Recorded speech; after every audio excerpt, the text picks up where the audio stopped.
Nipah ने 19वें स्थापना दिवस का मनाया जश्न। समकालीन विश्व में भारत के शैक्षिक भविष्य की पेश की गई रूपरेखा, शैक्षिक योजना तथा प्रबंधन में क्षमता निर्माण और शोध के लिए समर्पित संस्थान national institute of education planning and administration Nipah ने आज इंडिया हैबिटेट सेंटर में अपना 19वां स्थापना दिवस एक विशेष व्याख्यान के साथ मनाया। इस कार्यक्रम में जाने माने विचारकों ने 21वीं सदी की चुनौतियों एवं नए अवसरों के लिए भारत के शैक्षिक परिदृश्य को आकार देने में इस संस्थान की विरासत और भूमिका पर विचार विमर्श किया।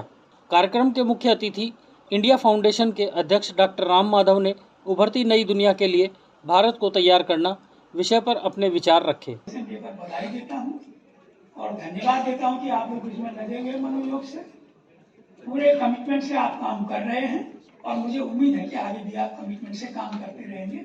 बहुत बहुत धन्यवाद। सर्वप्रथम सरस्वती वंदना के प्रस्तुतकर्ता श्री उमेश कुमार जो लोग पधारे हैं।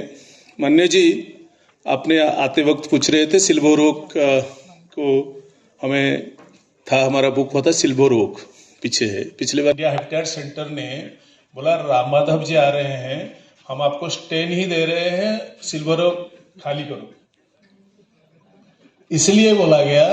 आप देखिए, अब बोल रहे थे इतना बड़ा हॉल है, कैसे फुल होगा। जितने हैं सब माननीय हैं, सब मान्य है। दिखा था डॉक्टर LBS के VC हैं, डॉक्टर शोएब मजिद अली, वो मेंबर सेक्रेटरी IST है, श्री आशुतोष जी हैं, मनीष जी हैं, श्री अरविंद मोदी जी हैं, CBDT के मेंबर अभी थे, कहेंगे जस्ट, हाँ सर के पास बैठे थे, और श्री अमरीश लाल प्रांत संयोजक है RSS के भारत भारती के। कार्यक्रम में नीपा के कर्मचारियों और विद्वानों के लिए एक विशेष सम्मान और पुरस्कार समारोह भी शामिल था। उनके अमूल्य योगदान को स्वीकार किया गया। कार्यक्रम का समापन नीपा के रजिस्ट्रार डॉक्टर सूर्य नारायण मिश्रा के धन्यवाद ज्ञापन के साथ हुआ। ब्यूरो रिपोर्ट, राष्ट्र सर्च न्यूज़, दिल्ली, देश की आवाज़।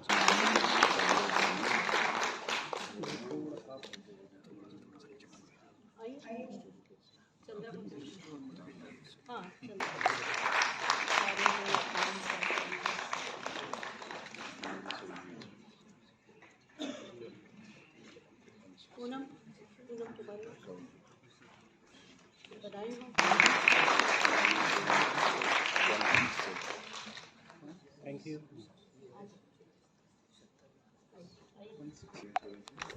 Because it was established way back in 1962, and we have completed 19 years to be a university, deemed to be university.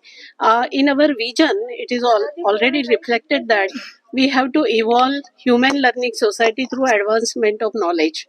And this advancement of knowledge is reflected in capacity building programs.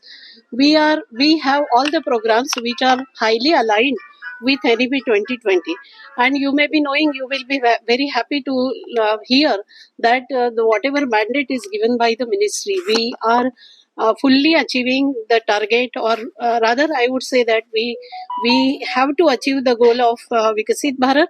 So we have aligned all the programs in the line of NEP 2020. We have mandate of research, capacity building and teaching. So we have many projects which is given by ministry, and I am very much thankful to ministry and government of India for entrusting the faith in our institute. All the colleagues and faculty members, they are doing exhaustive research for the benefit of policy. So change of the policy and policy maker, but change the new education policy. Actually, sir, we have to make Vikasit Bharat. We have to align all the programs in the line of sustainable development goal, which is of highlighting quality education.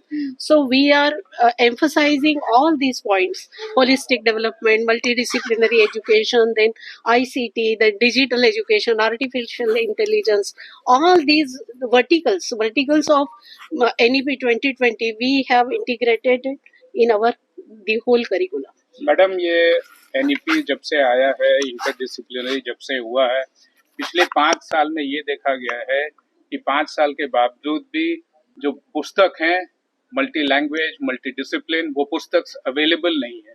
उसकी हमेशा एक cat and mouse का race है और बहुत ज्यादा issue भी है। उसको आप कैसे देखती हैं कि आपके जो विजन है उसको और सही आयाम तक ले जा पाए, सही मंजिल तक ले जा पाए? बिल्कुल, देखिए, policy starts from early childhood education to higher education. तो अर्ली चाइल्डहुड एजुकेशन का यदि हम दौर देखते हैं तो उसमें काफी ट्रांसफॉर्मेशंस आए हैं। भारतीय भाषा में किताबें आ रही है, एनसीईआरटी का वो दायित्व है, पर हायर एजुकेशन की तरफ हम मुड़ेंगे तो हमारे को भी जो हमारा मैंडेट है उसमें भी हम भाषा का प्रयोग कर रहे हैं। अब आपकी बात बिल्कुल सही है कि किताबें सभी भाषा में मिलना आवश्यक है, परंतु वो कठिन टास्क भी है। धीरे धीरे within the coming years definitely we would see that task. Planning the future.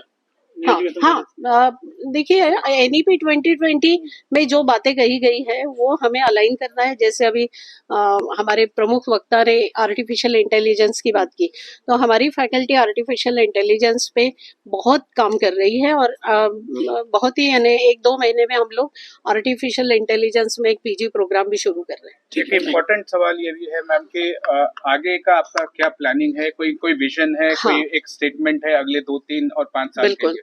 हम लोग हमारे विजन के साथ जो मिशन है to become a centre of excellence, तो हम लोग हमारा एक एक्सेलेंस का सेंटर ऑफ एक्सेलेंस हो, इसके लिए हम काफी प्रयास कर रहे हैं। इसका एक्सपांशन भी हम करेंगे।